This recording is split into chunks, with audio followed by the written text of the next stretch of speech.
me something, Uncle Money? Tired.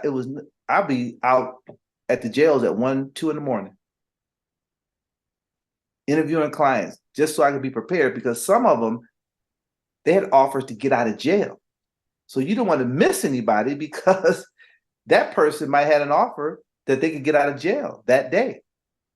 And so that was important for us. So I stayed up. There was a lot of days during that job that I just never went to bed. So you spent time in the school system, spent time, dealing with individuals who was incarcerated. Um, what do you have to say as far as culturally, like what needs to be improved to help the youth out? Because you got to see it from both sides. They say the prison pipeline, you're in the school, you're also in prison. So you see the pipeline. Mhm. What do you think culturally needs to improve to help our youth and young people out? Preschool. What school? Preschool. Preschool, gotcha. Why do you say that? Because they determine prison populations and prison needs by third grade. By third grade. They're looking at test scores and abilities, and they're determined because at that point, when you have a situation where only 50% of your African-American males are graduating from high school, yeah, come on, we got to go way back. Everybody say middle school. You show up in middle school, if you don't have the math, science, English, they're not teaching that again. Mm-hmm. Now I can tell you the difference between Michigan and Georgia is the age of when you can not have to go to school. Georgia is 16, Michigan is 18. Now think about that for a minute. You have to at least be in school until you're 18 or you're truant, right? Georgia is 16. Wow. I had students that said, I can't wait till I'm 16, I don't have to go to school. So you have to have very good preschool. I mean, students have to understand that math and science are the cornerstones of being successful. Do you know, when I was a counselor in high school, and I did that before I came here, I was a counselor in high school, they determined success after high school by two things: math scores and extracurricular activity. Do you know why? Yeah, I do.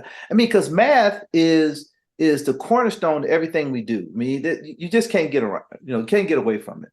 When I wanted to be a certified teacher in Georgia, I had to take the GACE test: math, reading, and writing. So a person who has good math scores, they're probably going to have good reading skills as well. Interpretation skills. Math teaches you how to compartmentalize, and that's why I got through law school so well. I could put stuff here and then put stuff there. And then when it was time to bring it together, I could do that. Math is the same way.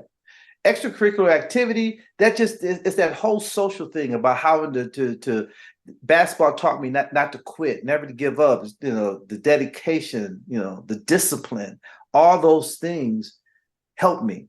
And I didn't like to lose either. So that spilled over into the classroom. So even as you in your business, you want to be the best. And when you win a game, you want to be the best. You want to be better than and that gives you that drive. And math gives you the understanding that you're very confident in how to compartmentalize, how to separate things, how to deal with it.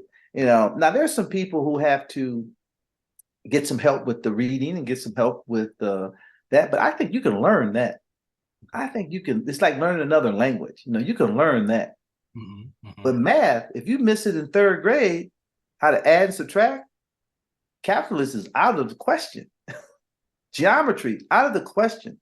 The required course of algebra is out of the question. So you can't even graduate without algebra, at least one semester. So, so that's what's the success. And we can measure that by extracurricular activity and how people are doing the math. Gotcha. So you would recommend more extracurricular activities and more of a focus early on math competency. Yeah. Because if you fall behind for that, the internal hey, I'm not that smart, or all those things that go Yeah. through folks' head, it really eats at them. And by the time they turn 16, they may have to come see you Yeah. in prison. Yeah. See, because it just I had preschool accidentally. My mother was a teacher who could never get a job as a teacher in the North because she was from an HBCU, Alabama A&M. So they wouldn't give her a full-time job. But so she practiced her skills on me, and I was receptive to it. Mm. My father, who had a sixth grade education, but he could add and subtract everything, right? So she worked days, he worked nights. So when I was with him during the day, he gave me math problems to do. I didn't draw.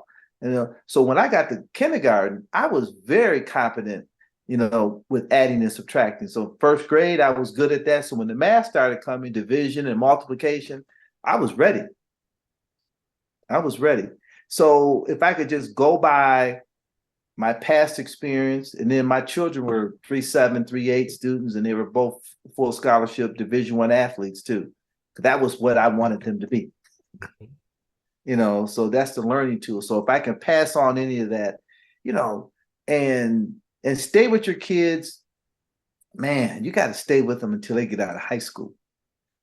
You got to be with them, know where they're at, know what, who their friends are. They're not going to like it, but they'll like it afterwards. They'll like it afterwards, because even though you're teaching them the right things, some of they may say, well, my dad, he's too soft. These other kids are doing these kinds of things. So I want to do that, so, keep your kids with you. But that's what we need. That preschool, that right before they go to school is a really pivotal time in a young person's life.